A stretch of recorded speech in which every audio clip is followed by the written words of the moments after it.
He is also with me. He's also accompanying with me for this presentation.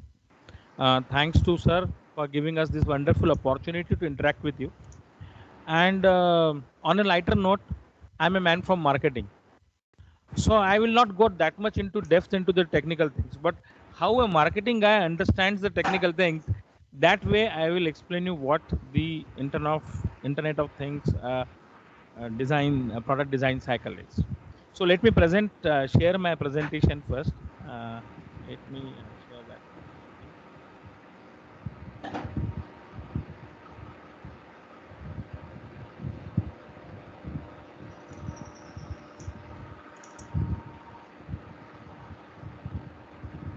I hope my presentation is visible. Yes, sir, it is. Yeah.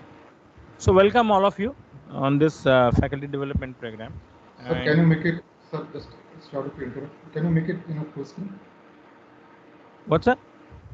Can you make the presentation in a full screen? Yeah, this is full screen. No, sir. I think at the time of sharing, you are not shared the full screen of your. Wait a minute.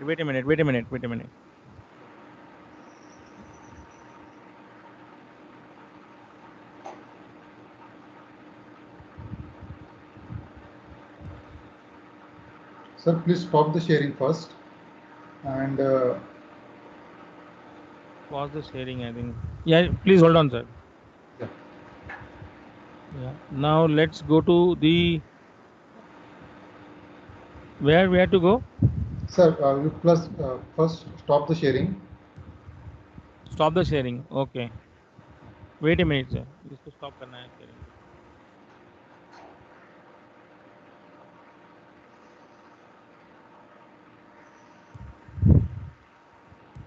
Exit full screen. Exit full screen. No, sir, no. Sir, you are not stop the sharing. ये stop sharing stop करके उसको कुछ करने के लिए बोल रहे हैं सर. सर rejoin कर दें 1 मिनट. नहीं सर rejoin नहीं करना है. You just stop the sharing.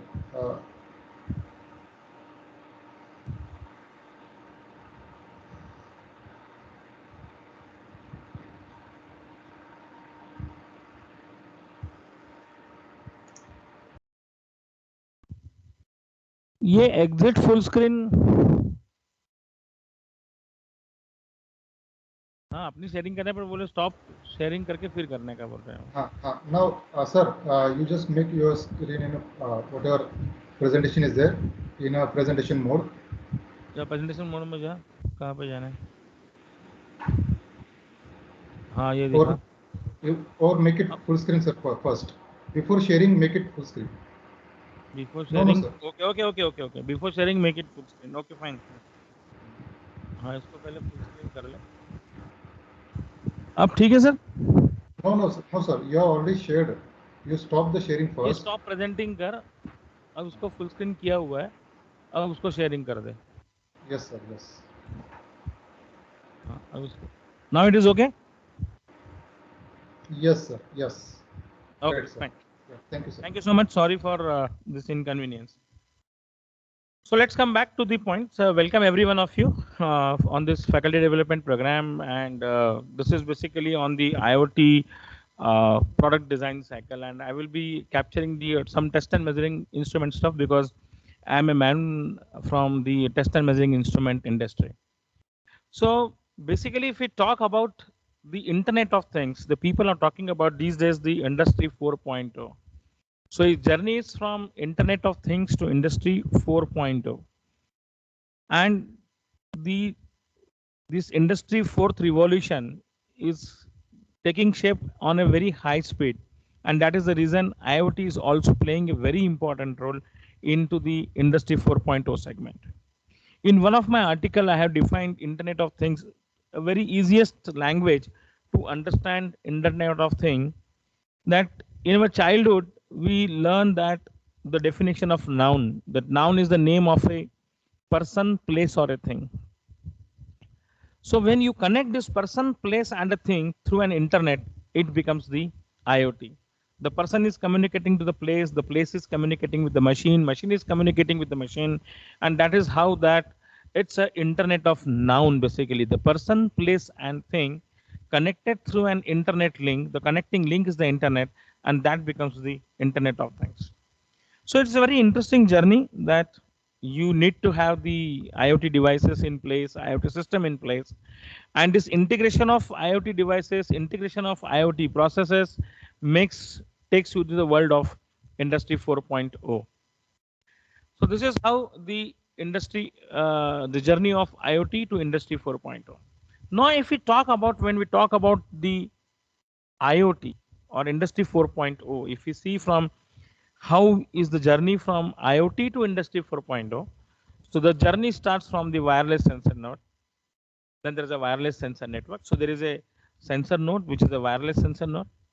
Then there is a wireless sensor network. Many nodes are connected. So that's a wireless sensor node network. And when you send this information through an internet to a cloud, so basically you are getting the ample of data from different sensors which are connected to the node, and that data is nothing but that's a big data, what we call. When you have a big data with all information, because data without these four tags, who, what, when, where, these four W's are very important along with the data. Otherwise, it is a garbage. So data stamped with this is whose data, from where this data is, when this data is. So this who, what, where, when are very important along with the data. But when this stamping adds with the data, it becomes a usable data. It's a big data which is coming from every remotely placed wireless sensor nodes. From different sensors, we are capturing temperature, we are capturing humidity, pressure, flow, or in biomedical, if you talk about ECG, EEG, the SpO2, the pulse, blood sugar. So these are all different data what you are getting, and that is basically a big data. Now this big data which is on your cloud, then you are putting this data with analytical algorithms, you are putting the machine learning and deep learning, and you are adding up artificial intelligence. And when you have this AI based managed system, you get a Industry 4.0. So if we see from top to bottom approach, so Industry 4.0, the subset is AI, ML, and DL. For AI, ML, and DL, you need a big data. So that's a big data, the structured data. From where you are going to get a data, you are going to get a data from Internet of Things, because that data is available on a cloud. You can access that data from remotely from anywhere. From where you are going to get this IoT technology, from wireless sensor network. Of which wireless sensor network? Then I should say that we are going to get this wireless sensor network from different wireless sensor nodes. So it's a journey from IoT to Industry 4.0. It's a journey from wireless sensor node to the Industry 4.0, and these are all subset kind of pictorial I have presented it over here. Now, if you move further, say for example, what's an IoT product design cycle is? When we talk about any IoT application, so first is the concept.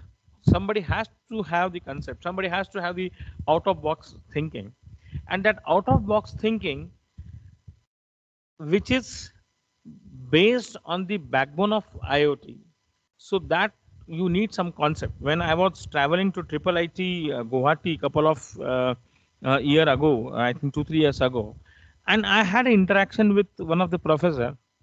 He said that like Pune or the Hyderabad, they call it as a senior citizen cities, where a lot of senior citizens are there, staying in their remotely placed colonies. The kids are out of the Pune, somebody is in US and maybe in UK, they are outside India.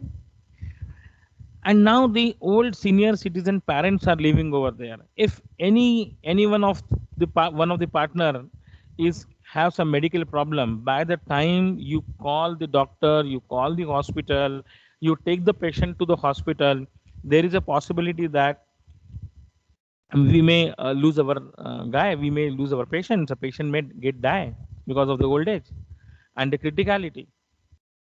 So then the IoT smart health systems, that you are having a different sensors. I may be having ECG, I may be having blood pressure sensor, I may be having glucose, blood glucose sensor, I may be having the SpO2. Now these days SpO2 is very important, SpO2 sensor.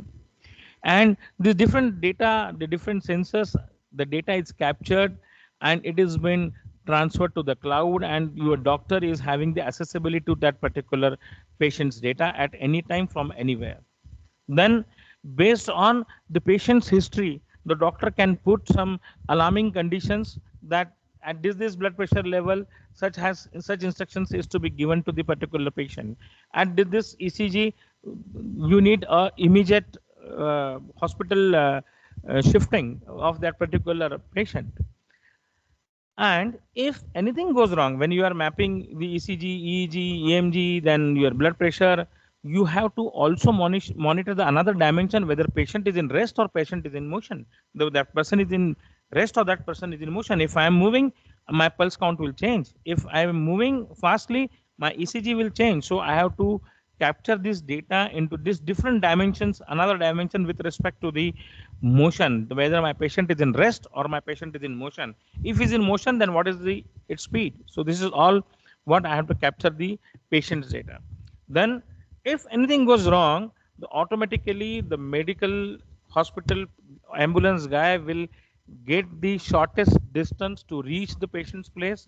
What are the immediate medicines are required, that will be also prompted on the his console. So based on the patient history and the doctor whatever has given into that prescription, and that ambulance can run, and I think probably we can save the patient's life.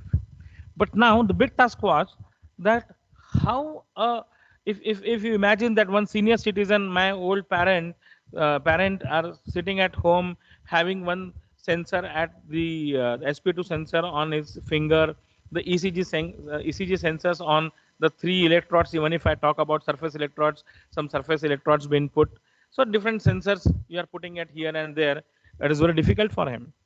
So that professor was working on developing a sensor, kind of a locket or kind of a bracelet, so that the bracelet can be put into the wrist and all the parameters can be mapped based on that particular the bracelet. Or a locket. Locket you are putting, it's very senior citizen can easily put a locket, and that locket is capturing the data and communicating that data, different data, through wireless to the cloud for that patient cell. So basically it's a concept, it's a developing that different sensors. So people are working on sensors as well, and people are also working on integrating these different sensor nodes, already available sensors, and putting it, integrating it, and developing some IoT based system. So now there are, if we talk about broadly, see after concept, there are 4 broad stages into a product design cycle. One is the node development, which is very important. Then the device integration, the network connectivity, and when you are accomplishing these 3, the EMI EMC is one of the important factor which is to be considered while you are developing or working on network connectivity or device integration and the node development.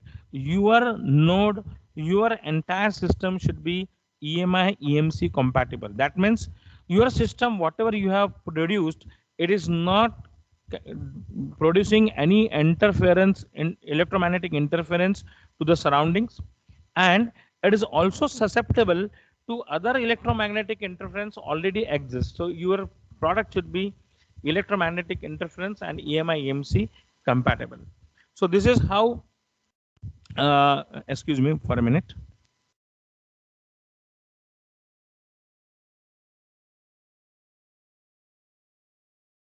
So that is what the 4, we can say that these are the 4 important steps involved into the IoT product design cycle: node development, device integration, the network connectivity, and the EMI EMC. We'll focus today on the node development because that is the crux of any Internet of Things IoT enabled system. Because as an engineer, I'm going to work on sensors. As an engineer, I'm going to work on an embedded system. As an engineer, I'm going to use which kind of analog to digital converter I'm going to use, how I am connecting with the Zigbee or Bluetooth or LoRa. So that all exercise mainly focus on developing the node. Then network connectivity, you may be having the Ethernet, you may be having the GSM network. So that's not that big task what we are going to consider over here in today's lecture. So the most important is the node development. So if we, again, I'm just revising, if we define IoT product design cycle, then there are 5 important steps. One is the concept building, the out of box thinking, and the concept development. And then you have to implement, you have to make a prototype along to prove that your concept is fine. So that 4 different stages, that you are developing a particular node, you are integrating with the device, then the network connectivity, and this EMI EMC is applicable in all these 3 stages: node development, device integration, and the network connectivity. So this is how the IoT product design cycle is. Now, if you see about, say, if you think that, yes, node development, the device integration, then the network connectivity. So in node development, we have the sensor, analog sensors or digital sensors. It may be generating some, actuating some relays, controlling some processes. So different sensors are there, the ADCs are there, a lot of filters, the signal conditioning, the signal processing circuits are required the node is. Then you need a radio part which will be integrating the coordinator or a router where you are collecting the information from different sensor nodes. Zigbee, you may be having Bluetooth, you may be having LoRa. Then you move to the, either you go to the connectivity, Ethernet connectivity, or you also go through Wi-Fi connectivity, or you go through the GSM connectivity. So that is basically the gateway. If we talk about that part comes out to be a. There are 3 important stages: node development, device integration, and the network connectivity. So now talk about the node. Talk about the architecture. It's not. I'm not talking about architecture or something kind of a thing. At the physical layer, at the physical level, at the sensor node, what we have different sensors which have been connected to a node. So there's node is having different sensors. It may be flow, temperature, humidity, pressure. It may be a active sensor. It may be a passive sensor. It may be a scalar sensor, or it may be a vector sensor. So you have that kind of different possibilities of sensors which you are connecting to the node. Then there is a controller. Then there is a memory where you are mapping, getting the data from sensor and you are putting it to the memory. And then important is a power management. The power management is very important because we all know that in WSN, the battery life is very important. So power management is very important. Say, for example, if you are traveling, if you are going on a picnic, and when on a picnic you are at a remote place, and at around 3 o'clock, 3 p.m. in the afternoon, you see that your battery level is only 30%. Then immediately what we do? We immediately switch off the data because that consumes more power. So this is how we are acting smartly and controlling our battery power management, because we know that this unnecessary data will consume a lot of power, and then my battery will get drained off. And on emergency, if somebody is calling me, or if I have to call someone, I'm not going to get the battery battery power. So that is the reason that you need a power management kind of a thing. So your node is having the controller, my node is having the memory, my node is having the power management tools. On one side, I am having the different sensors. It may be analog, it may be digital. Digital, it may be connecting with my digital ports of my microcontroller. Then if I'm getting a sensor, there is a possibility that in case of the biomedical signals and many other different sensor signals, the output is very, very low in amplitude. So I need to amplify them. There is a possibility that a lot of noise will be there along with my captured signal. So I need to have the filter to remove that unwanted noise from the signal. There is a possibility that I may be having a single-ended amplifier, I may be having a double-ended. Like in ECG, I use the instrumentation amplifier. So it's a differential amplifier. So I need the inverting amplifier, I need non-inverting amplifier. Sometimes I may need in the signal conditioning that I may need some buffer, the unity gain amplifier, to match just to match the impedance of two and impedance matching. So I need the buffer with unity gain. So I need a unity gain buffer amplifier. So this is how I need different signal conditioning circuit when I am working into the node. On the right hand side, you can see that there are wireless protocols. I may be using Zigbee. It depends on my application. I may be using the Bluetooth. I may be using LoRa. I may be using Node MCU, the Wi-Fi module. So it depends that which kind of wireless protocol, which kind of wireless radio is important in my application. Based on that, if it is a biomedical, then I need low energy devices, so I can use the Bluetooth low energy, the BLE. If I want to have a mesh network, then I can use the Zigbee. It depends on the distance as well, number of nodes as well. So this is how I am going to develop and going to work on basically the IoT architecture, and that is basically the first point is basically the node. Then if we move further, say for example, now let's see that what are the different sensors available, because we are going to play with the sensors. So if you see this slide, there are different kind of sensors classified as the sensors which are used for automation and control. Sensors which are used into the automotive, maybe LiDAR. The sensors which are used into the chemical and petrochemical industries, maybe I'm having a humidity sensor or I'm having a pH sensor. Then oil and gas, the different oil combinations, CO2 or oxygen or a nitrogen, the life science based sensors, then aerospace and defense based sensors.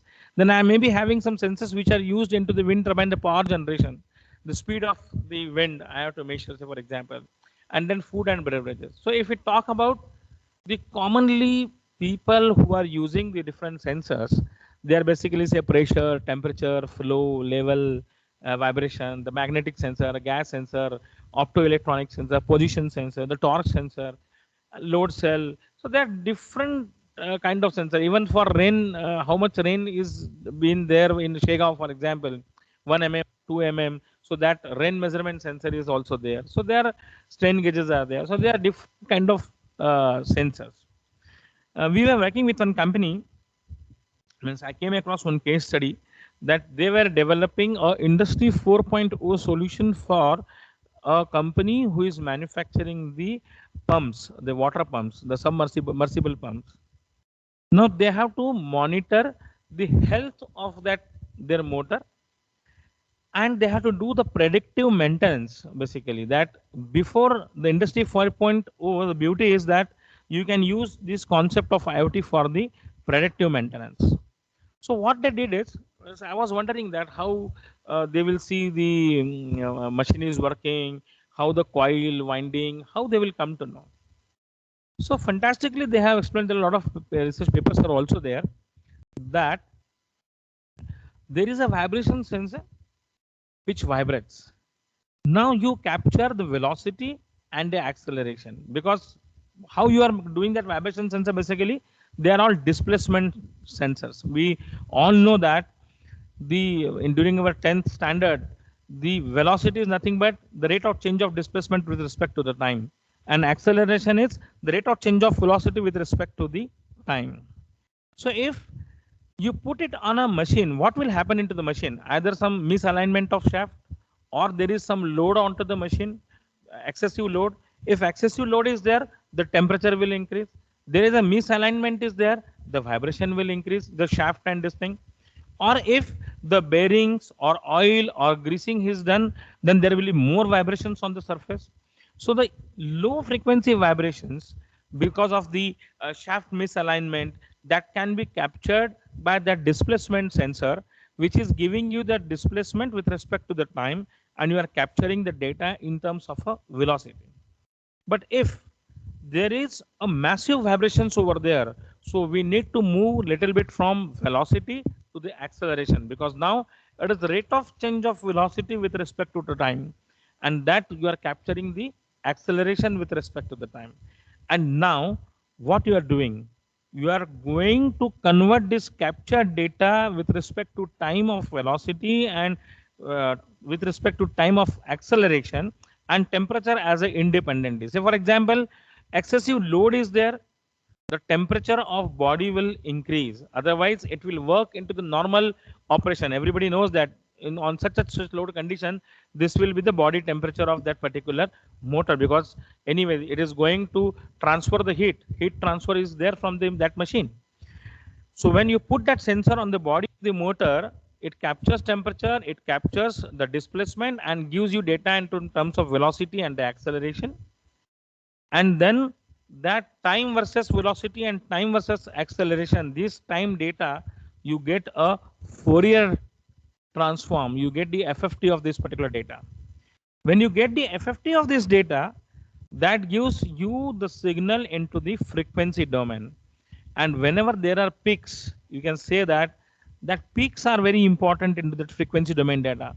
And then you can define the predefined based on your past data study that in a normal condition, this is the allowed maximum peak in terms of velocity. This is the maximum peak which is allowed in terms of acceleration. And if it crosses this velocity point, if it crosses the peak of that acceleration from this particular point, there is something wrong into the machine. And then that can give you an alarm that yes, your bearing or your misalignment is there, or some excessive temperature is higher, then it will tell that your temperature is very high compared to the normal conditions. So now there is a excessive temperature is there. So some load you have put the unnecessary load onto the machine. So this is how people are using the vibration displacement sensor and the temperature sensor, the vibration sensor, for industry 4.2 application of the machine manufacturing companies. So this is how I'm just sharing one idea that how people develop the concept of doing this. So now when we talk about sensor, we are having a sensor in hand, say for example. So there are, how do we select a sensor basically? So basically when we select a sensor, we have to see the sensitivity part of that particular sensor, that what is the sensitivity of that particular sensor. So sensor is nothing but, if we talk about the output of a sensor is nothing but, it is the function of X. That output is basically the function of X. Now, what is X? X may be displacement, X may be temperature, X may be light, X may be humidity, X may be pressure, X may be flow. So function of X. Now, when we talk about the electrical sensor, means I'm talking about ultimately what I'm going to get the current or output voltage. So that is on the y-axis. So far, we can see that a sensitivity is for how much output I get for a minimum of that particular displacement. That is what the sensitivity is. You can see these two different sensors. There are two different slopes of that particular line. And we all studied the equation of a straight line, y is equal to mx plus c.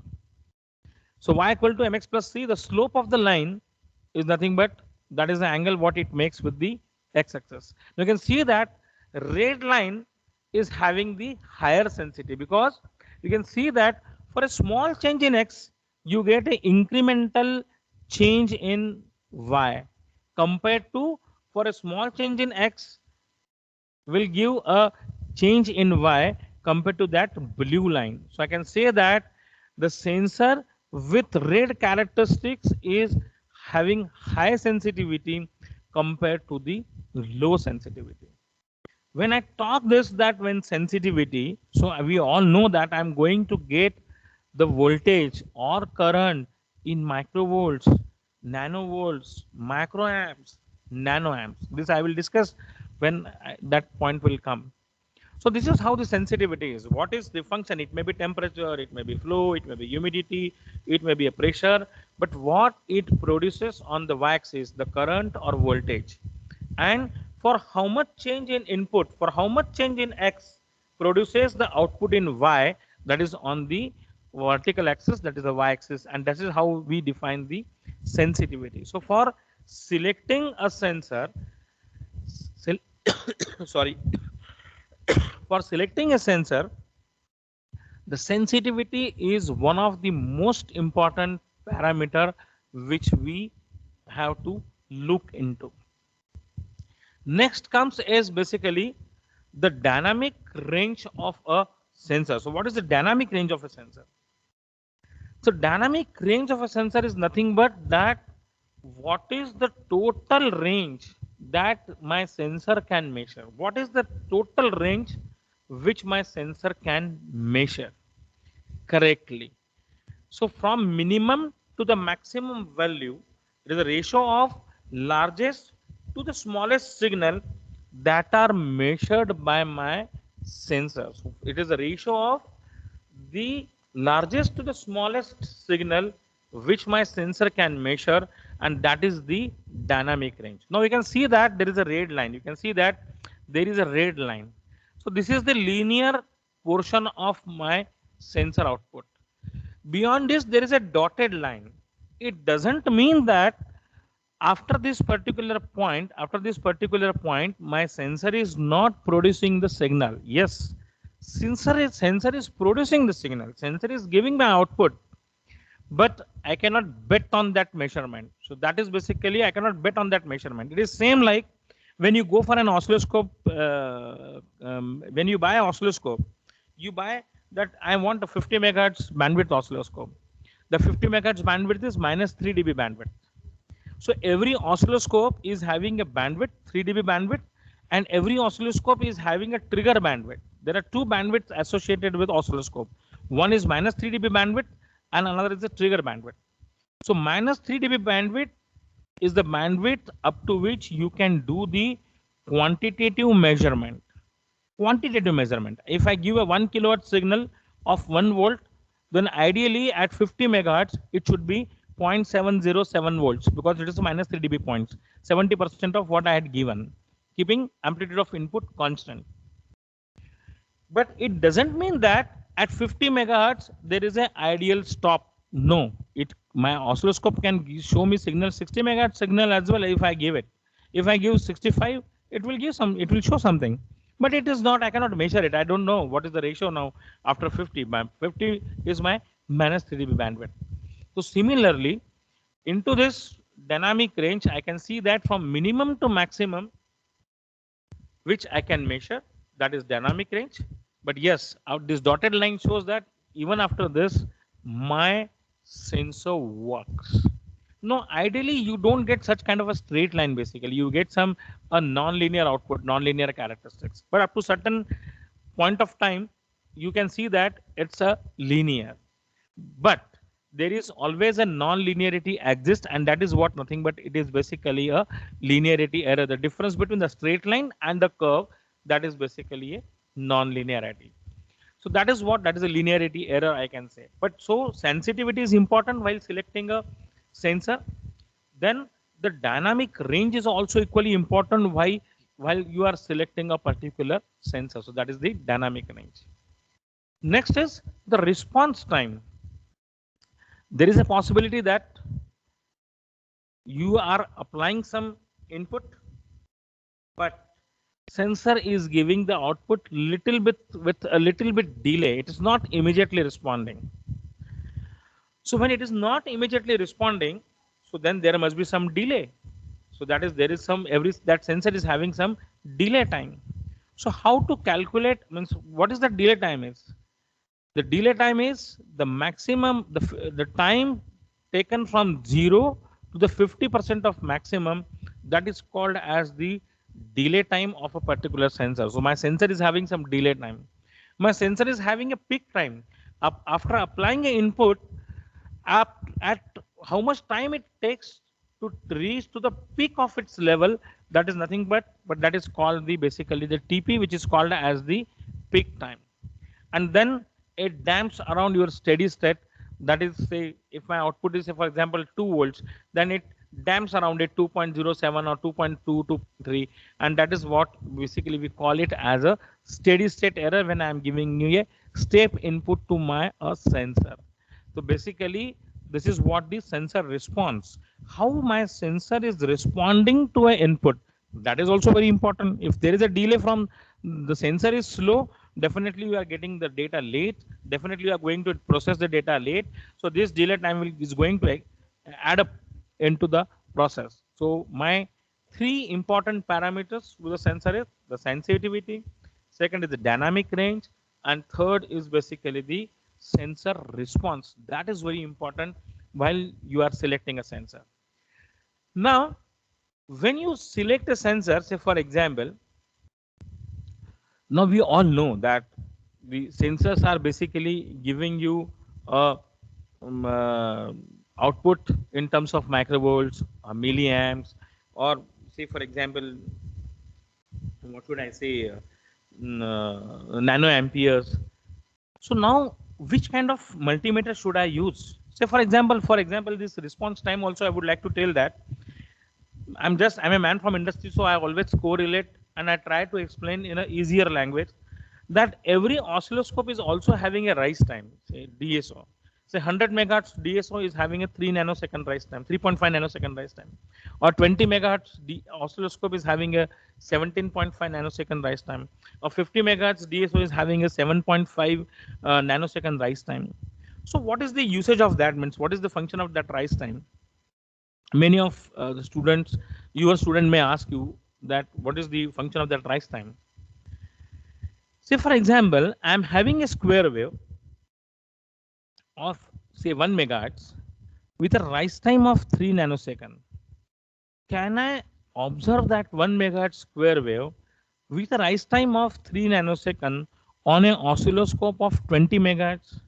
Most of the students will say yes, why not, because it's a 1 megahertz signal. I can easily fade into the 20 megahertz oscilloscope. Yes, very true. You can see. But the oscilloscope's rise time is 17.5 nanosecond. It's a very slow oscilloscope. It takes 17.5 nanosecond rise time from to reach from 10% to the 90% of the level of the input signal. But my signal which I am giving into it, that is a 1 megahertz signal, that is having a very fast rising time. In 3 nanosecond, it reaches from 10% to the 90%. But when you are feeding it to a slow system, then it will stretch it out. And I cannot see my fast switching waveform on an oscilloscope with 50 megahertz bandwidth. I will have to use at least 200 megahertz DSO to capture 1 megahertz square wave with a rise time of 3 nanosecond. The same case is with the sensor. I need to have a sensor with faster delay time, the low delay time, so that I can say that my sensor is very fast in responding to the input. So this is how we talk about. But when we are having the sensors and everything, so what we are going to do? Basically, you need a very important instrument in your lab, which is nothing but that is a digital multimeter. Many times the young students do a mistake that they have a handheld multimeter and they just put it on a sensor and they start measuring it. So in that case, you cannot use that particular handheld multimeter of say 3.5 digit. Not at all. Not at all. You are going to use a high resolution multimeter. You have to use the high resolution multimeter. So which kind of multimeter should I have? Means, as I know that while selecting a sensor, I should have a sensitivity, dynamic range, and the response time. So then another factor, which kind of multimeter I am going to select, which are the three different important parameters which I should give a focus. So one is the accuracy, how accurate my multimeter is. So you are measuring, so definitely you need a more accurate multimeter, the basic accuracy. Second is, what is the resolution of the particular digital multimeter? And third parameter is, what is the speed of my multimeter? That is very important. That these three important parameters, as sensors is having three important parameters, the same way I'm having three important parameters to select a multimeter in my IoT node development lab. So what those parameters are, I already explained: the accuracy, the resolution, and the speed. From this graph, you can see that there is a true value, there is a measured value, and the difference between true and measured is nothing but that is the accuracy of my multimeter. That this is the accuracy of my multimeter is. Say for example, my true value is 1 volt, and I'm measuring. Say for example, my true value is 100 volt, and if I'm measuring 100.1 volt, so my accuracy is of say 0.1 volt. So basically, accuracy is the trust that gives you the trust in your measurement, that how you are measuring whatever the you are measuring the value, how much trust you can have into that. So that is basically the accuracy. Then the resolution is the parameter which tells you that it is a level of detail which is measurable. Whatever you are measuring, it is a level of detail, how detailed you are measuring that. Say for example, I am measuring a 0.01 volt, and if I am measuring a 0.001 volt, so better resolution is 0.0001 volt because it is having a more higher resolution. 0.1 volt, 0.01 volt, 0.001 volt. That means 1 millivolt I am having in 0.001 volt. 0.01 I am having 10 millivolt resolution. 0.1 volt I am having 0.1 volt. That is the 100 millivolt resolution. So resolution means this much minimum voltage I can measure. So resolution is very important. So in IoT node development lab, we should at least have 5.5 digit multimeter or 6.5 digit multimeter. So this is basically you have a higher resolution because sensors are giving very low voltage or low current as their output and the better accuracy. Say for example, even another mistake what we do when we are measuring, if I am having a industrial sensor and which is giving an output of in the range of 4 milliamperes to 20 milliamps range, and if I measure the signal by keeping my multimeter into the 10 ampere range or 1 ampere range, so when I am putting my multimeter into the 1 ampere range, my resolution will be different. I am not going to get the value of my measurement in detail.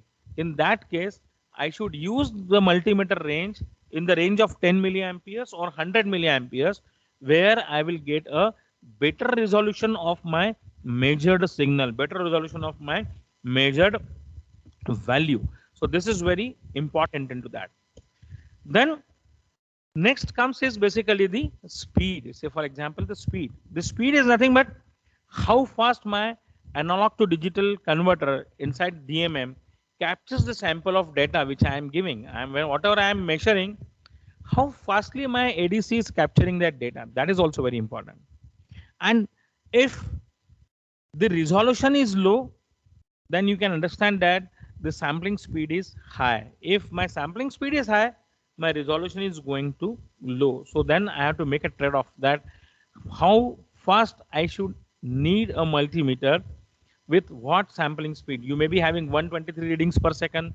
You may be having 250 readings per second. But 250 readings per second, you may get a lesser resolution compared to the 123. So it depends on the ADC speed which is you are going to use. The third is the speed what you are going to use.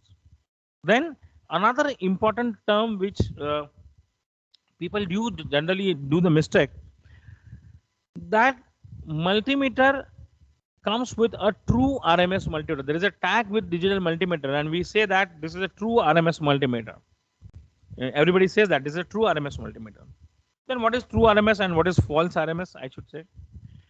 Basically, when you are measuring a signal in real time, when you are giving a signal from function generator, it is a sine wave. Fantastic. That's a periodical waveform. I can calculate Imax by √2. I can calculate my RMS value, whatever that formula is mathematically.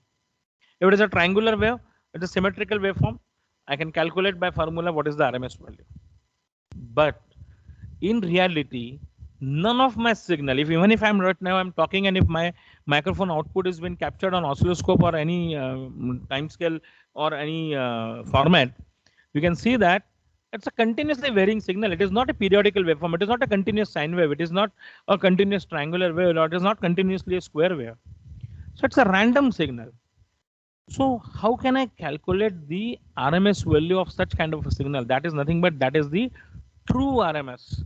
And a true RMS is according to the definition of RMS, that when you are allowing the 1 ampere of current flowing through a circuit and that much of what amount of heat which it produces, that is basically the RMS value, the definition of RMS value which has been taught into our curriculum. That is what the RMS. So there are some ICs AD636 or AD536 which are the true RMS. Then there is another factor comes into the picture, that is the crest factor comes into the picture. So we need a true RMS 5.5, 6.5 digit multimeter to have a better resolution. So I just having a symbolic meaning that 300 digit means what? The 3.5 digit means you have the three complete digits. This 1, 2, 3. These complete digits on your display.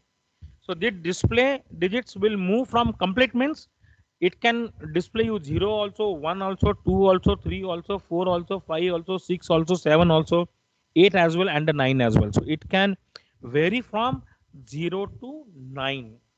But the fourth digit, this is the MSB, it will vary only either 0 or 1. So that means this multimeter will count from 0000 to 1999. That means the count will be the 2000 count. 0000 say 1999. So that is what the 2000 count. When you talk about 4.5 digit, you can see that these 4 digits are full digits from 0 to 9, and the fifth one digit, the MSB is basically the half digit is basically the 0 or 1. So 4 full digits and 1 digit is half digit. That is what it is called as the 4.5 digits. So it can count from 0000 5 zeros to 19,999. So that is what it is, the 20,000 count. The next come is the 5.5. It you can now you can calculate that the 5 nines and 1 digit is the MSB is basically your 0 or 1. So you can go up to 200 and 200,000 counts. Similarly 6.5. Similarly 7.5. So these are basically the symbolic meaning.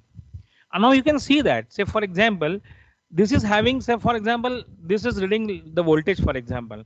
You are having a resolution of 0.001 volt. Here you are having a resolution of 0.0001 volts. So it is 0.1. This is basically the 1 millivolt. This is one digit more. Now you can here you can see that it is 0.00001 volts. So it is almost 0.1 macrovolts. This is what the basically the symbolic meaning, and from here you get that what is the resolution of my multimeter is. So this is very important when you select a when you are working into a node development kind of a thing. You need sensors, 3 parameters, important parameters. There are different other parameters as well. Some formula putting into the program and this and that. But yes, these are the from the hardware point of view. Am I audible, sir? Hello? Yes, sir, you are clearly audible. Audible. And I hope my speed is not that fast, or should I lower on my speed? No, sir, it is okay. It is okay. It's okay. Fine. So now if we move further, say for example, so there are multimeters like 5.5 digit. Now I said that accuracy is very important, the 0.015%. So this is what, whatever the value you have measured, you should have trust into it that your value will deviate from true value by 0.015%. Then the 123 readings per second, that is the ADC speed. That 123 readings per second is basically the speed of this particular multimeter. If I go another 6.5 digit multimeter, you can say that the accuracy is 0.0035%. You can see that accuracy is improved. And for specific designs, for 10K readings per second. Now you have to make a trade-off, whether resolution or speed. If I am a manufacturing company and if I am manufacturing sensors and I have to see the sensors output, whatever the sensors I am making it, whether they are giving that particular voltage or not. Now, if the speed is slow, then my productivity will be slow because my speed of measurement of that particular multimeter is very slow, although I am getting a high resolution. So what I can do is at quality level where I am doing the sample testing of my sample of the taking the samples from the say 100 sensors produced, I am getting one sample. I can use the low speed high resolution multimeter. I can use while the production process, I can use the high speed multimeter because the productivity I have to say in a day, I can use the high speed sensor. So that is a 6.5 digit resolution, 10K readings per second, and accuracy is 0.0035%.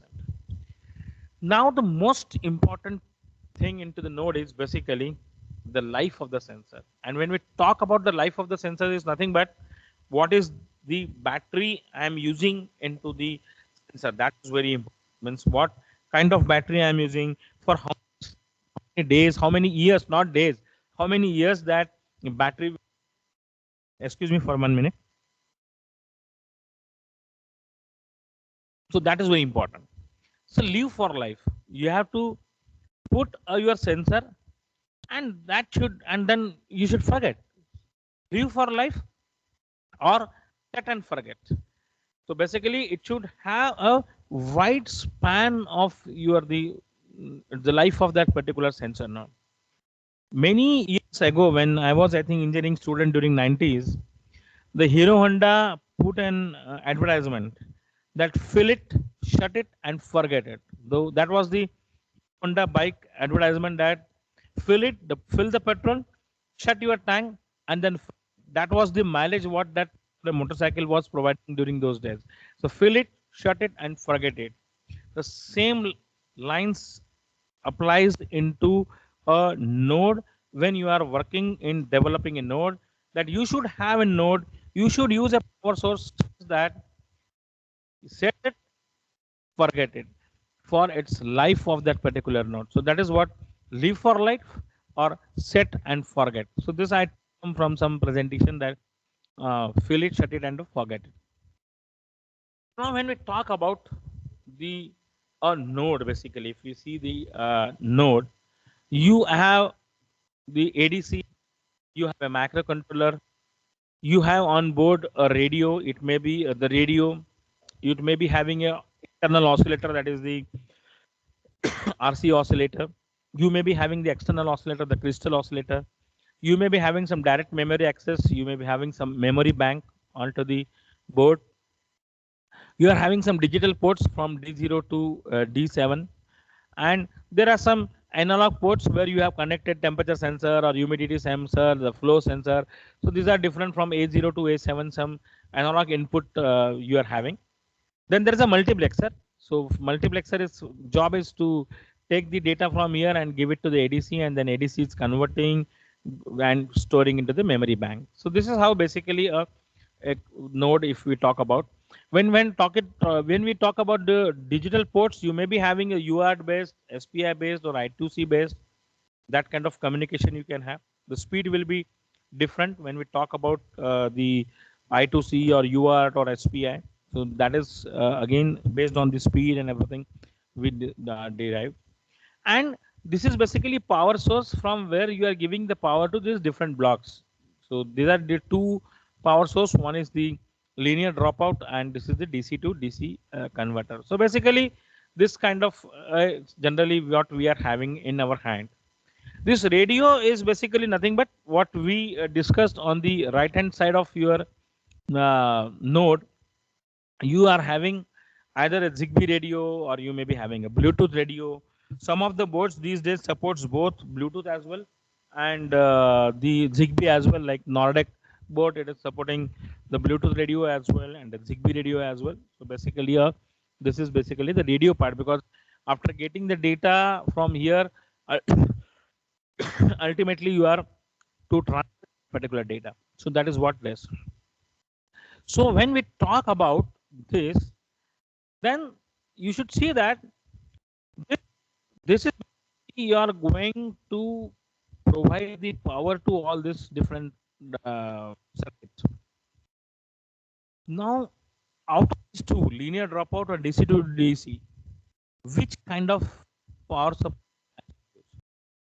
No, definitely the DC to DC converters, usually they are the buck converters, and their efficiency is more than the 90%. They are based on the switching. So the DC to DC converters are mostly the buck converters working on the switching philosophy, and the efficiency is more than 90%. While in linear dropout, you don't get the efficiency. That is not that efficient as the DC to DC buck converters are. But now the difference is that when we have this DC to DC buck converter with better efficiency, but at the same time you have, excuse me sir, for 1 minute please.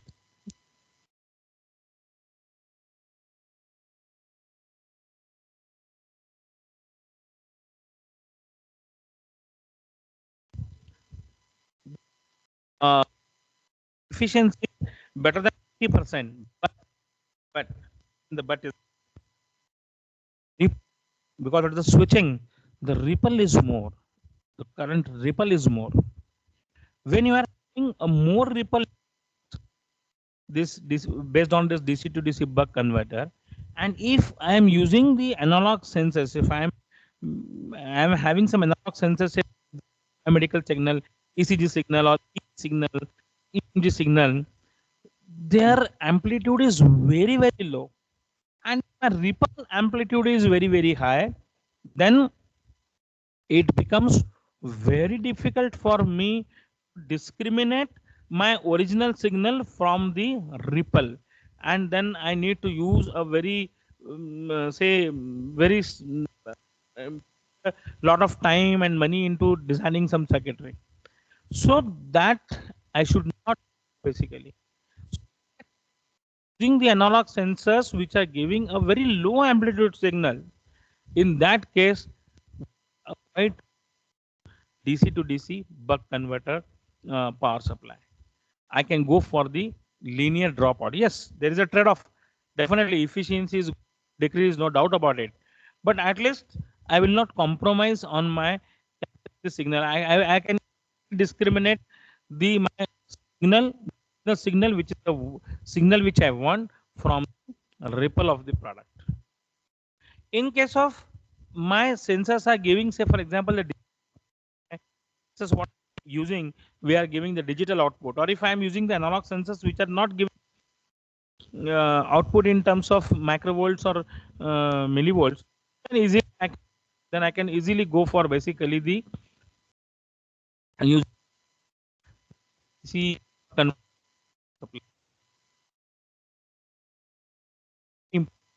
kind of power supply going to the DC to DC converter or linear dropout. So that is one part which is very important while working on to it. But now let's see that there are these 5 different important things which comes when we talk about this particular node or particular board. One is power source, LDO, DC to DC converter, which we already discussed that DC to DC the efficiency will be better, but ripple will be more. So I cannot use it with the when I am using the sensors which are giving very low amplitude signals. Then there is a very popular equation that P is equal to VI plus CV square into F. The VI is basically the static power and the CV square F is basically the dynamic power. So voltage and circuit is coming from the power supply, and that is always fixed. So that is basically the static power. But now if the voltage is more, say for example, if I am using a 5 volts or if I am using a 2.7 volts for my circuitry, then definitely I can, then if voltage is less, so definitely current drawn from that will be also less. So I can use a low voltage power supply for my entire circuit. I can design my circuit based on 2.7 volts, or I can design it on 3.3 volts. So then I can power there, I can control. Then second is basically the CV square F. The C is the switching capacitance. Forget about that. Then V very important. If, for example, I am using a 3 volt, and if I use volts, then 4 square is big difference. 3 square 9 and 4 square 16. So if there is a change in of 1 volt, I can see that the power consumption, the power will be, you can see from 9 to 16, the factor is bigger one. Clock frequency where I am using. So if frequency is less, my clock frequency is less, definitely my power consumption will be less. But again, it's a trade-off. Then that node will act with between two the time will be more. Then there's a trade-off. If I have to measure the data where not frequency. Sorry to interrupt, sir. There is some voice breaking from your side.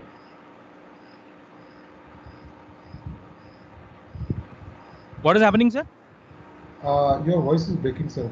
There may be Okay. some network issue. Fine. Am I audible now? Yes, sir. You are audible now. Yeah. Yes. Sir, from my voice was not clear. No, sir.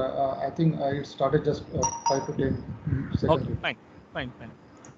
So basically, this I can if I am working on an application where the speed is not that important. See, and do not the latency time speed is not important. Then definitely I can work on the lower frequency. So basically, this equation gives a big idea about that how my voltage supply value and the clock frequency plays a role into the power. Then we should have a low power mode microcontroller and radio. We should have a microcontroller and radio we are using, that is B or Bluetooth. So datasheet, when you will see that they have different configuration mode, which talks about that if you configure the radio to that, then they will consume the low power. So that has been mentioned into the datasheet. So the low mode microcontroller radio, this we should look into. Then there is a data acquisition when I am having different sensors and you are acquiring the data. So I can acquire the data there are two different methods. I can do the polling method or I can do the interrupt method. So for example, I'm having this temperature. Now ADC is sending the sensor. Then data will be ready. Then it is sending to again through this one data coming to the ADC. Now this ADC has sent the pole signal, and if something goes wrong at the sensor end, because after polling, the ADC is waiting for get is in a wait operation, but it's live. That data is coming from my sensor. But now if sensor goes faulty, some problem at malfunctioning at the sensor or sensor goes faulty, then unnecessarily my ADC is consuming power for much time, which is not good. So basically the polling method will not solve this purpose. Then what should I do? I can go through a interrupt method. The it will send a signal to the that I need a data from the sensor, and then controller be busy with operations. It will not wait for the data to receive from, but some different options.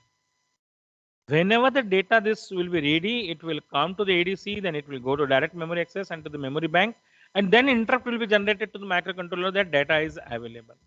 So I can do the power management with the help of this kind of programming as well, that I'm sending an interrupt of the signal to read the data, and after that controller is doing some different work, and when data will be ready, then direct memory access will get the data from ADC, and then it will be stored into the memory bank, then interrupt will be generated and it will go to the microcontroller, and then wherever that I want to send the data, I can send through the radio to that destination. So this is another method which I can then next is basically the conversion time. Again, the same frequency, that if conversion time is more, so definitely the power consumption will be more. So you can work on that.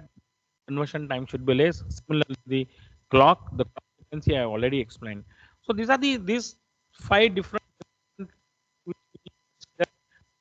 we are working on such kind of thing while working into a node development. Then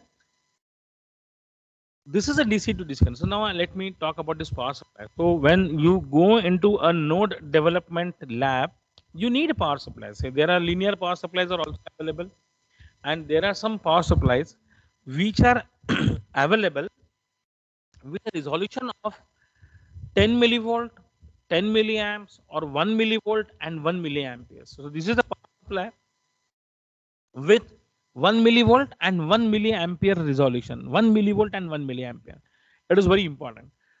This power supply is having a ripple of 350 macrovolt. So 350 macrovolt is the ripple. You can see that how low ripple is. So when I'm not going to directly use the battery, when I'm developing something, I need a power supply. I need a power supply with some voltage and current output. I can set the voltages by 10 millivolt or 1 millivolt or 1 milliampere. I can set the current limit, and then I can use this particular power supply. So this is a programmable power supply, which is very important for my node development lab, which is having at least 10 millivolt or 10 milliampere resolution. This is again very important while working on to a ADC, the offset error. Basically, say for example, we are having a 3-bit ADC. Okay, 3-bit ADC we are having. And say the voltage range I am having is 0 to 1 volt. So basically 2 cube is 8. So if we divide 1 by 8, then I think it comes around 125 millivolts. So 125 millivolt is the step size. So at 0 input voltage and 0, 0. Then next will come at when I will start increasing the voltage. When my voltage will reach to the 125 millivolts, it should read 001. When it will go to the 250 volt, it should read 010. But ideally it never happens. When you change the input from 00 to 125 millivolts, there is a possibility that you may get the first 001 at 80 volts. You may get at 70 millivolts. You may get at 130 millivolts or 140 millivolts. So this will be a offset, and then after that you will be getting at 25 millivolts the step size. So this will be a offset error into your A to D converter. So when you are testing A to D converter, or when we are teaching students also that how that offset error is, so we can perform such kind of experiment with such kind of power supply where you can change the voltage at a level of 10 millivolt or 1 millivolt variation. And this is how, and this is a 350 macrovolt power supply. So you can put the analog sensor of low amplitude to your card and you can test the sensor node. That is what such kind of power supplies are available into the market. So this is how, again, the same image what I am having is the battery, the power management, the microcontroller, the RF part. So the signals.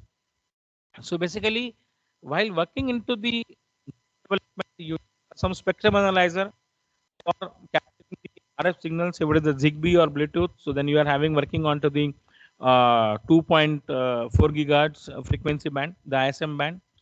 When you are working into a this actuator on the display side and the sensor side, you need an oscilloscope with a very low amplitude sensitivity, say for example 500 macrovolts per division. So if you get an oscilloscope with 500 macrovolts per division, so then your amplitude sensitivity is much better. Then you can definitely capture your sensor directly to your oscilloscope. You can capture this data from the sensor because 500 macrovolts is the your sensitivity. Then you may have some digital ports with RS-232, I2C and SPI. So you need an oscilloscope which is having a serial bus triggering. One is a triggering and one is a decoding. So triggering is that you see a stable signal on an oscilloscope with RS-232 because you are getting a data. It vary from 00 to 255 as per the RS-232 standard. So you need an oscilloscope that triggering facility, that serial trigger and a data facility. Then you need basically the multimeter. You need a current probe. I will let you know for the battery management, for power management, that how much current your entire circuit is drawing from this particular power source. It may be battery, but when you are testing it, you use a power supply. Later on, you replace that power supply with that particular battery specifications. So these are the different products, different instruments are required when you are working on to developing a node. So now, say this is a fitness tracker, the battery, the sensor, power supply, accelerometer, the pulse sensor, the push button, display, USB port, radio, and this is the communication for the power supply, and this is a central processing unit. This is a typical wearable fitness tracker sensor board, that particular board, which is having this much of different sensors and different ports. Now, if we talk about that, as we say that it's not that you always need to read the data from the sensor. There is no need always that you need to send data every second or every microsecond. You have to send data to a cloud. Because say for example, if I am putting a node into my room, checking the temperature, my room is, there is nothing going to happen in 1 hour or in every 1 minute or 2 minutes that temperature is going to change like anything. Not at all. But temperature will remain same. The room temperature will remain same for time. As during summer also, when sun will start increasing from morning to the evening, morning temperature will be different. Afternoon around 12, temperature will be different, and gradually it will go. But there is no need and there is no point in capturing this my temperature every 1 second or every 2 seconds. I'm just wasting my power. I'm just not doing the right power management. So what should I do? I can have a sleep mode. I'm having the facility into the programming that I can put my sensor into sleep mode, and every after an hour, I will ask my controller to wake up, get the data, send the data, and again go into the sleep mode. So this is how I'm just managing my power. So that is basically what we do, the power management by sleep mode as well. So you can see that there is a sleep mode. When it gets wake up, it draws more current. It's active. When it transmit, it's active, just getting this data. When transmit, the RF source gets active. So then the power basically going up to the ampere. Then again it drops down to milliampere, and again it goes back to sleep. So basically this is how the sleep, wake, and active cycle of particular node. The sleep, minimum current which is it is drawing the macroamps. When it gets wake up, it starts doing some activities, doing some, sending some request to the sensor, getting the data, converting that data. So that is into the some activity, the processing that data, the activity is going on. Once the data set is ready, you are throwing it to a radio and transmitting through that radio. So it is going to transmit, then again it goes down, and again it goes to the back to the sleep mode. So this is a typical cycle for that particular the sleep, wake, and active transmit cycle. So it's a SWAT cycle of particular the node. Again the same. You need a signal analyzer, you need a multimeter to measure the current, you need an oscilloscope for digital IO channels, you need an oscilloscope over here. So this is how just average. Now, why I'm using this slide, it's not a repetition of a slide. If I connect a multimeter over at this battery point, say for example, this is a battery, at output of battery, I put a 1 point, a measuring point, and I connect a multimeter. When I will boot my node, so definitely when I will start my node, the entire circuit will start, for example. Then it will fast switching, the fast change in current will come, and then it will again normalize. Can my multimeter read this change into the current, the fast change in the current, the fast transient into the current? No, it cannot. It will give me the average current what it is the entire circuit is drawing from battery. So what should I do? If I want to see how that my current has increased, switch my node, and then how it goes down. So this will not be displayed on a multimeter. Then what to do?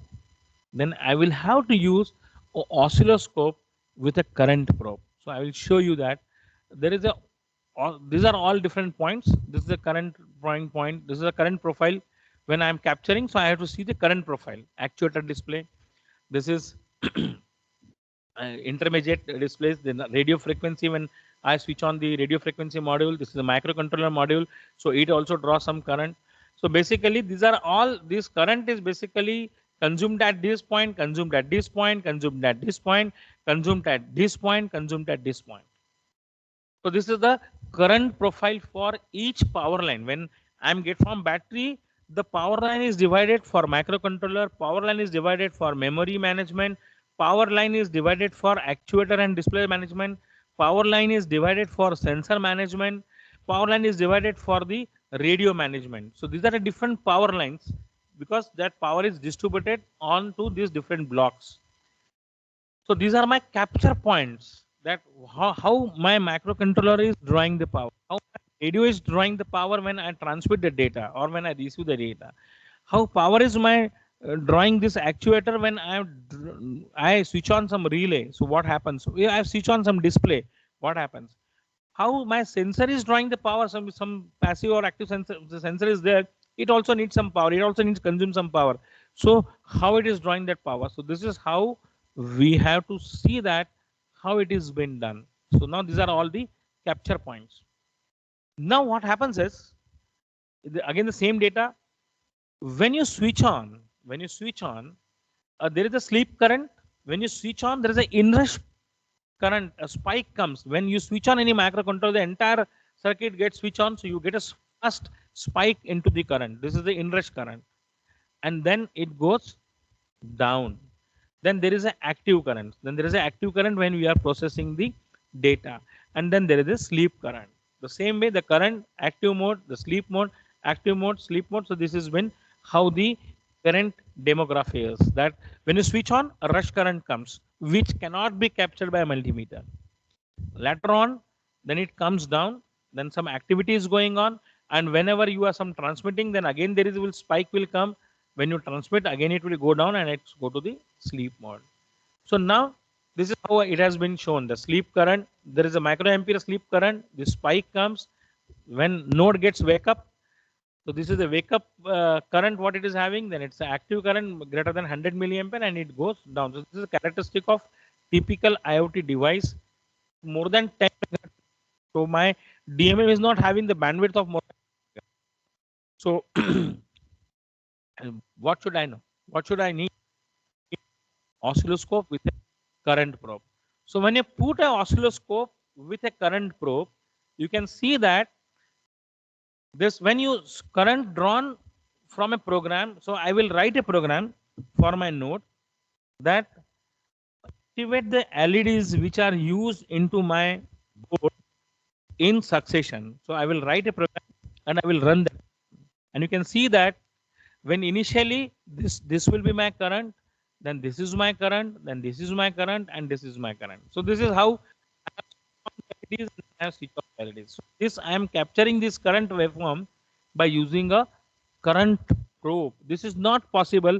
Such kind of display is not possible with the help of the multimeter. So this current drawn program activating LEDs in session. I just run the program into my node, switch it on, booted it, and then I see. So you can see that average current which is been drawn by node is 26.19 milliamp. Maximum when all my LEDs were switched on, it has been drawn the 41.87 current. Minimum 0.250 milliampere current. So average current is 26.19, but it goes maximum up to the 41.87 on all LEDs. Right? So this is how the LEDs in succession. You can see that I'm giving the voltage, and now this waveform is the voltage what I had given to the voltage. Now you can see that the voltage and current, and if I multiply the I am having the in my oscilloscope you are having some mathematical functions that you can multiply two waveforms. So if I multiply voltage and current waveform, I get a this yellow one, which is nothing but my current waveform, voltage waveform, and I multiply it and I integrate it. So I am doing integration of channel 1 into channel 2. So this is curve. I'm getting our. So this is my minimum power requirement. To this I have my stable power requirement. Hard boot current spike and energy consumption of a IoT platform. Hard boot means I switched off all. I have that all components are working fine. Next is the pulse current drawn from battery by an IoT platform. Whenever I want to sense, when I'm doing some activity, this means doing some activity, this one doing this activity, some current is, this is the spike. Otherwise, sorry, this is basic current. But whenever something is going, I'm drawing. So this is a pulse current drawn from a battery by an IoT platform when you are switching it on and you are doing some activity. Then when I sense, when I'm using a spectrum analyzer, I'm using spectrum and I'm oscilloscope. You can see that this approximately 0 dB carrier consumption when it is 83 amperes current. I'm sending a maximum power through a spectrum at 2.4 gigahertz, 0 dBm, drawing milliampere of current. When the signal goes down, I am not sending any signal. This RF signal, you can see that it goes down to a minus 40 dBm. It is drawing a 67 milliampere current. So when I switch on my radio, the power of say 0 dBm, my board is consuming the 83 milliamperes. When it comes down, it is minus 40 dBm, the carrier consumes 67 milliampere current. You can also see that if I transmit the power at 0 dBm level, I will require more current to transmit the level of 0 dBm. If I reduce the transmission power to 40 dBm, then my node will consume the 67 milliampere current from a Bluetooth radio. So this is how some current consumption in milliamperes and this radio transmitter power in dBm. So more the power, more the current will be required by the radio to transmit it. Less the power you need to send, lesser the current you will require to transmit it. So this is what the less current what you require it. So you need some 4 megahertz, at least 100 megahertz DSO. It depends on your requirement. Then you need some current probe because to capture the current from your battery, then only you can get such kind of waveforms. You cannot see such kind of waveforms unless and until you have a current probe. So you need a current probe to transmit that particular signal. Then there are, if you need some logic analysis, then 16 channel digital channel logic analyzer will be required for that. So now, which kind of oscilloscope, if you are going to have the oscilloscope, I'm just showing you that important things that very rare people are aware of it. The rare students, I think you all are faculties, you may be aware of this. There is a mode into oscilloscope average mode, and you can average the different samples, maybe around some maybe doing 256 samples, some oscilloscopes are having 512 samples you can do, some oscilloscopes are having that you can do the 1024 or 2048 samples you can do the sample. Oscilloscope which are having the built-in filter as well, and you can set that filter as a low pass frequency or filter or the high pass filter, band pass or band reject. So that filter is again very important. So when you are capturing some signal from, when you are developing something, you are capturing signal from a sensor and it is having noise. Right now you do not have anything to remove that noise. You can later on design some circuitry for your that node of particular filter of particular frequency. But when capturing, what you can do is you can just use the built-in filter used in oscilloscope. You can set its frequency, the frequency low pass or high pass, depends on your application, and you can extract the data which you need. And there also you will get an idea that which kind of filter you have to make for your circuitry. Then there is a envelope mode, that is a high persistence mode. I will talk about that.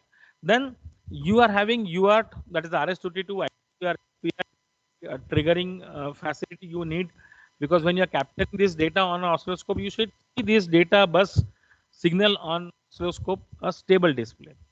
But then there are oscilloscope which decode the information from this data, that decoding function.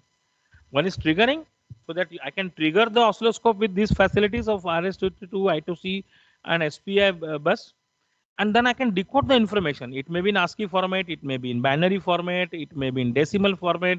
So I can decode that what that data is.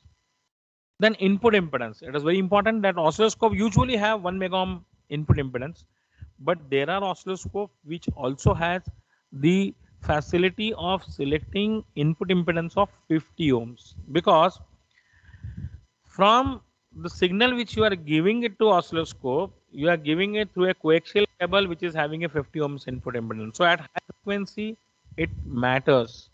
that 50 ohms input impedance. At sensors, some of the IITs we had given, they wanted to have a 50 ohms input impedance to capture the signal from their sensors what they were using. So there is a input impedance facility of 1 mega ohm. Usually scopes are having 1 mega ohm input impedance, but there are scopes which comes along with the facility of switch selection, the input impedance, whether 50 ohms or the 1 mega ohms. Now, when I was talking about the envelope and persistence mode, so let me go back to this slide, which I forgot while discussing that. The clock, right? So this clock is basically either I can have a RC oscillator based clock which is into my board, or I can use a crystal externally, say 8 megahertz, whatever the crystal I'm having. So crystals are basically giving a very stable clock for your working, and most of the time we have the crystal oscillator based clocks, but cost increases. You will see that crystals are basically defined as a 12 megahertz crystal or 15 megahertz crystal or 16 megahertz crystal with an accuracy of ppm, with a stability of ppm, then parts per million. So that rock stability is having into that particular crystal based oscillator. The resistance and capacitance based oscillator, the parameters may change. The resistance value may change, capacitance may change because of the temperature. So there will be drift will occur. The drift may occur into two domains, one into the amplitude domain and another may be into the frequency domain. So if that drift occurs, if that jitter occurs, my entire timing will change. So there are some dedicated oscilloscope which are being used by the embedded engineers for the jitter measurement on a high frequencies. But I will just show you that there is a high persistence mode in an oscilloscope which can be used to, just for students you can explain that how it can be used to measure the stability and the into the amplitude domain. So this is how that oscilloscope, while you are going, at least we should have this kind of facilities into oscilloscope, then that will give a better current probe. You cannot do the current power measurement by simply by meter at this point. You need oscilloscope, you need current probe. So basically, how you draw, how you come to a conclusion that what is the current is being drawn by your from your. So you connect a very good power, connect the node, then you program your node simply by just activating the all LEDs, and just by activating peripherals what you have connected across the CPU, and then you can see that what is the static voltage and current. There's my node is drawing. Then you can write a program and you put into the controller and you run that program and you see that activating sensors and getting the data, and then see by that current probe in this particular mode what is the current is being drawn. Then you actuate the display, you activate some actuator along with sensor and see that how much current is being drawn. And then later on you see that when you are sending the information from radio, how much current you need, your device, this node is drawing. And based on this information, cumulative information, you come to a conclusion that I need a power source of this current to work on my particular application. Then you see that for how many years you wish that your node should work, say for 5 years or 10 years. Then you imagine that in a day for how many times you are going to capture the data. Based on that you come to the conclusion that going to use this battery, this much of voltage, this much of current, with this much of low power mode operation of my microcontroller, low power mode operation of my radio, with this much of clock frequency I am going to use into my this. In that case, my node will survive for, say for example 5 years or 10 years or say 4 years. This is how you came to the conclusion. So now I am having some very quickly, I am having some oscilloscope and this what should I say, the function generator. I wanted to show something for you. Sorry, if you permit, can I change my camera for a minute? Hello, am I audible, sir? Yes, sir, please. So I'm just putting your camera in a Sir, you need to stop the sharing and then start the camera. क्या करना पड़ेगा sir? Sir, you stop the sharing. Stop presenting, right? Yes, sir. Stop presenting. यार वो अमित को बुलाओ ना, जो आ जाएगा.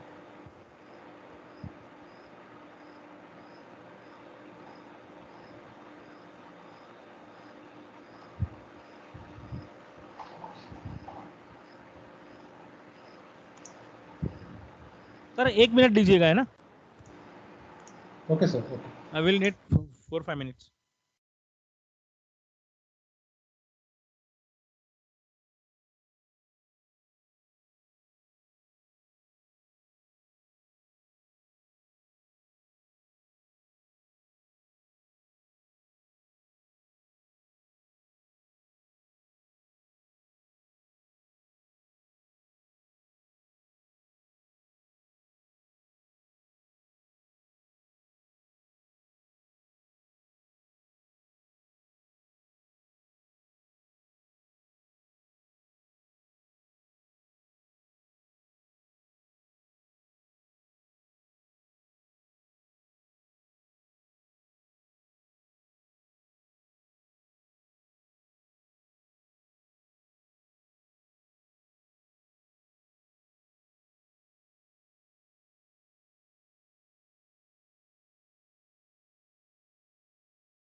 सर आपको दिख रहा है क्या? ये ऑसिलोस्कोप पर ये दिख रहा है? You're not switched on your camera. Wait a minute, sir. Wait a minute.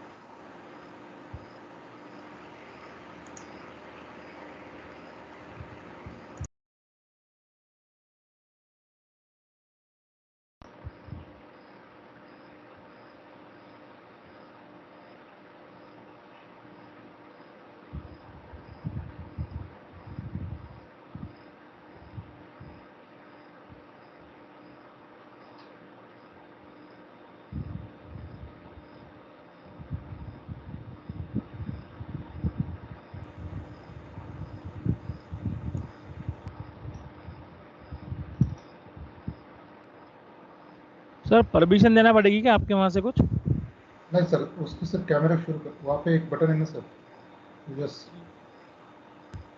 हमारा इनेबल है, शेयरिंग से नहीं हो सकता क्या कैमरे को कुछ करके? नहीं शेयरिंग नहीं सर, जहाँ से there is a one mic button, near to mic button there is a camera, just click on that camera button sir. ठीक है ना, शेयरिंग बंद की हुई है ना अभी.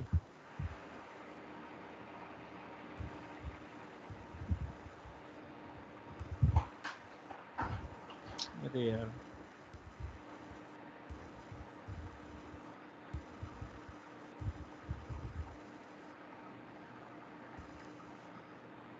तो देखो ना फिर क्यों नहीं देख रहा?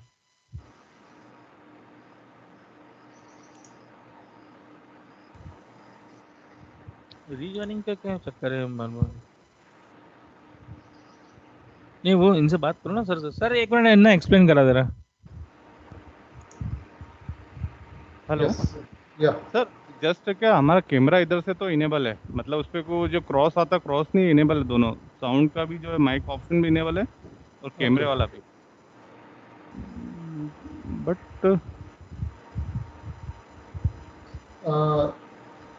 Sir can you actually the issue is that if, लेकिन पहले तो अभी शुरू था ना सर ऑलरेडी.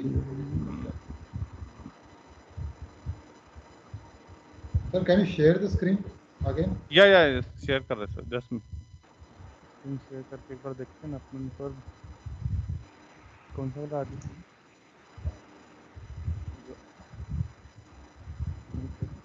क्या ऑलरेडी इसमें यूज्ड है ना, तो वो स्क्रीन में पहले वही कर रहा था, मैं क्या इसको इनेबल करना चाह रहा था, पर वो बोल रहा कि ऑलरेडी आपको यूज्ड है पहले से।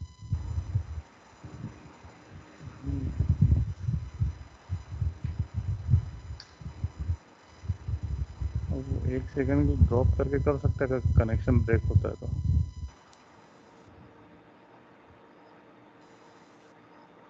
सर 1 मिनट हम एग्जिट करके वापस लॉग इन कर रहे हैं। हाँ सर, ओके। करना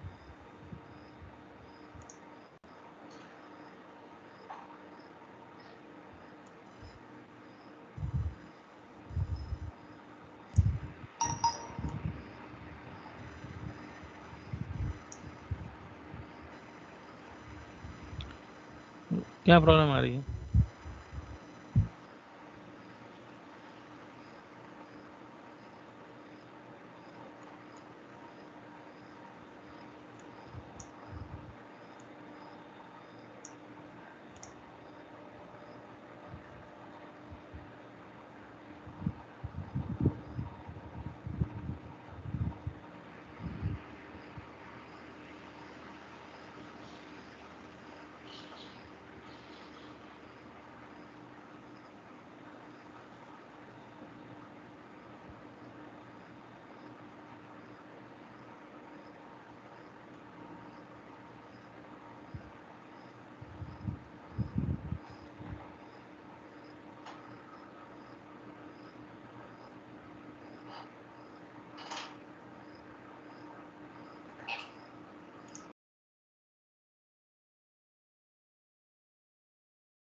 Am I audible now, sir?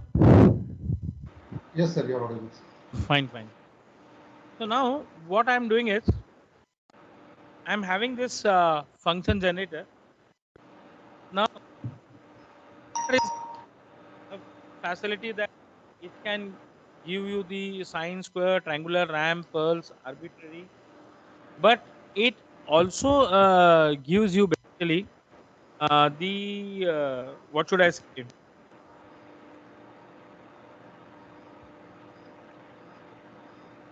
So it should give the RS-232 data as well. So it is a very good product. It also gives you the ECG signal, EEG signal. So 150 different arbitrary waveforms are already built in. So this is a good product what you have. I'm just giving it to the input from here right now. Now what I will do is there is a menu. I am going it over here. Oh, यार ये close को ला सकते हैं क्या? हाँ?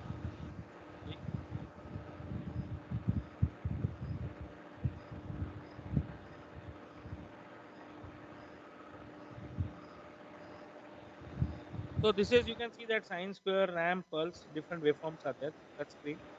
There is a advanced. You can see that there is a, here it is mentioned that it is a, if I just press this advanced, you can see that you get a PS or a interesting focus.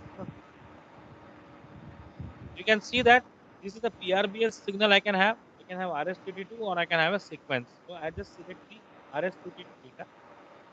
So now this is, it is just initializing the RS-232. Now into this RS-232, I am using the data bits. These are the 8 data bits what it is showing.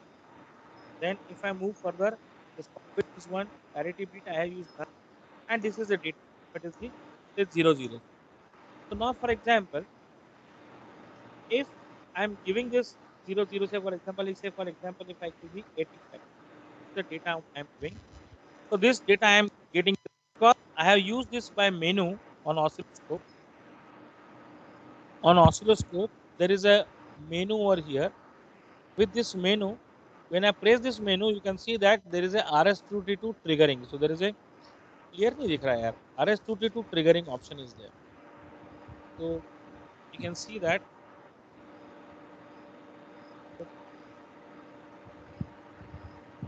there is a trigger option RS232. Now what I will do is this is what I have triggered this with the help of RS232 and I have set the data of 85. Again, if I go over here, say I give the 0 data. So now this is a 0. I am getting the RS232 0 as a data. Now what I will do is I will go to the function. There is a decode function. So I will decode this. Now here I can go to the which kind of data I want to see, whether I want to see binary. So here you can see that whether I want to use binary or I want to use decimal or I want to use hexadecimal or ASCII. So these are different formats. So I use the binary format. So I can have the binary data. I go back again to the RS232 and now I will say decode on. So I will say this decode as a on function. You can see that on this oscilloscope ये कैसे दिखेगा, इनको focus कैसे हो पाएगा, ये focus नहीं हो पाएगा, हाँ? Adjustment नहीं है. So this is the data where it is decoded and here you are getting the 00000000000. If I set data as a 255, if I select 255, you can see that my data is now all 1 and 0, all 1 and 0, and you can see that on this decoded data I am getting all ones. So here this in data decoded bus I am getting all ones. So this is how what the serial bus triggering and decoding. So if I am using a digital sensors, if I am having a digital port, the serial data I am getting, I can use this particular oscilloscope to decode and debug the serial data bus. So this is how what it is having, right? I'm just giving camera to Aditya. Aditya, please hold on. Now let me go back again. Here I will just do it decode off. Now another thing which I wanted to show it to you is that now here it will be visible. So I am going into the oscilloscope. I have just connected this oscilloscope. I am putting it the volts per sensitivity to a very high voltage. Now you can see that I have used this probe and I have connected this my finger to this. So this is capturing the bioelectric signal. If I remove this, if I connect this, you can see that this is the bioelectric signal of my hand, what I am capturing. And I cannot see that this is the noise what I am getting along with that. So this is the bioelectric signal. Now I can go into the acquire mode. So this is I am going into the acquire mode. Then here it is a normal and average. So I am going into the average. So I am using this average. And now I can change the basically the samples. So this here you can see that there are two samples right now. Now I can increase the samples from here. I am increasing the sample 2, 4, 8, 16, 30, 64. You can see that my noise gets cancels out. Now you can see that how stable signal I am capturing on my oscilloscope. Just by right now I have only used these 64 samples what I am having and I am having the same thing. The moment I go into the normal mode, you can see that again it will start showing like this. So if I am capturing the signal in a noisy environment, sensor signal noisy environment, I can use this one facility what I am having is basically the average mode. Now many oscilloscopes are also having this function as a bandwidth limit. So this is a bandwidth limit 20 megahertz function. So this is a bandwidth limit 20 megahertz. Although this is a 100 megahertz oscilloscope. Now when I am having a 100 megahertz bandwidth, and this front end is nothing but it is a filter basically. You are capturing whatever signal you are giving, it captures up to the 100 megahertz and it shows you on over here. So if my signal is having a different frequency components and I am interested in signal lower than 20 megahertz, so what I can do in that sense, I can use this bandwidth limit on 20 megahertz. Then I can capture only allow the signal, although the oscilloscope is of 100 megahertz bandwidth, but it will capture the signal of 20 megahertz bandwidth. So that is another thing to remove the high frequency noise. Now let me again go back over here. I'm just giving this signal from here. Let me go back to the menu. I'm going to the continuous wave. I'm going to the sine wave. So it is a 1 kilowatt sine wave and say 5 volts. Let me put the auto.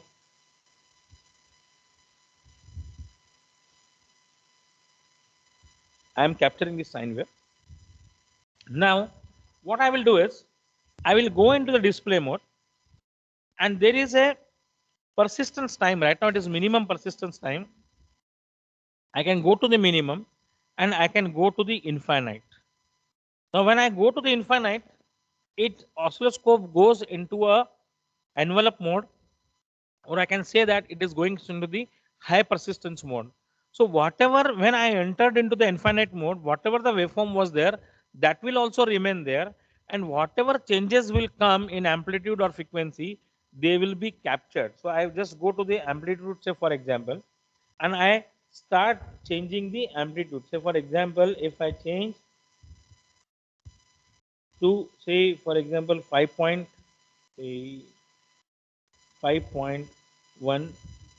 volt peak to peak, you can see that. Now I will go to the 5.2. Okay, then I will go say to the 6 volts peak to peak. Okay, you can see that from here. Earlier my waveform was here, and now it is over here. So I can measure the drift. I can measure the drift into the amplitude domain. If I change its frequency, so for example, it is right now 1 kilohertz.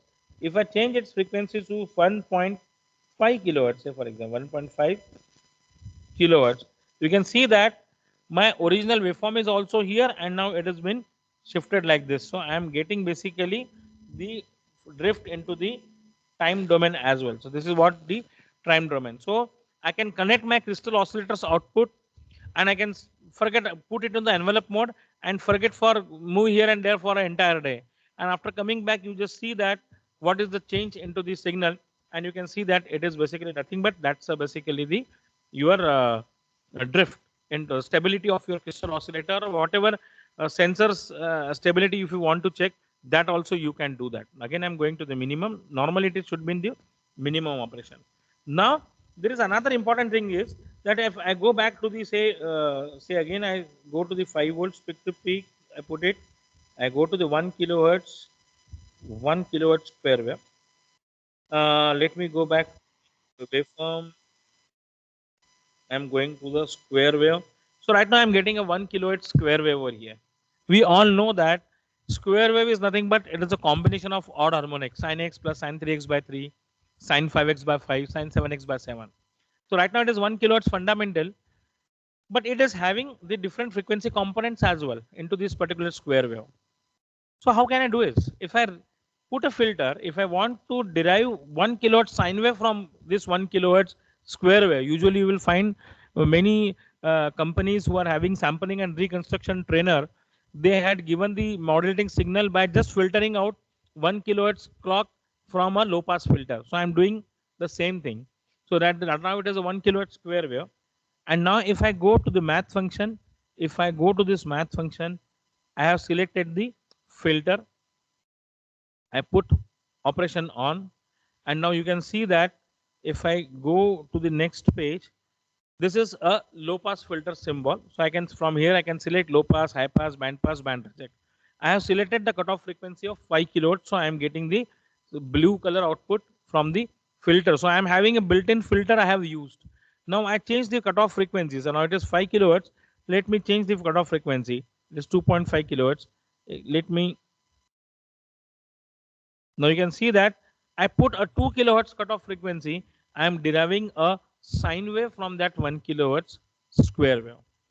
That means I am having built in some filters. So if my signal is coming with some noise, then I can try it out by using the filters available into the oscilloscope, and I can remove the unwanted noise. I can just try it out, and once if I find that yes, it's worked successfully, then I can make the filter actually on my board, and then I can use that. So that is what basically the I am filtering out. So there's a low pass, high pass, band reject filter facilities available.